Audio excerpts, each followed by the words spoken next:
Bugün 31 mart erməni daşnaqlarının bolşeviklərlə birgə törətdiyi Azərbaycanlıların soyqırımı günüdür. Həmin faciəli hadisələrdən 108 il keçir.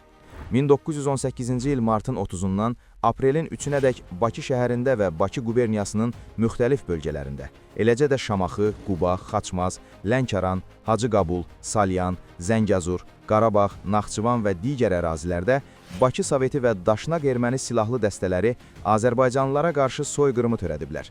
Soyqırım nəticəsində 10 minlərlə Azərbaycanlı qətlə yetirilib, onlardan 12 mindən artıq Bakıda öldürülüb.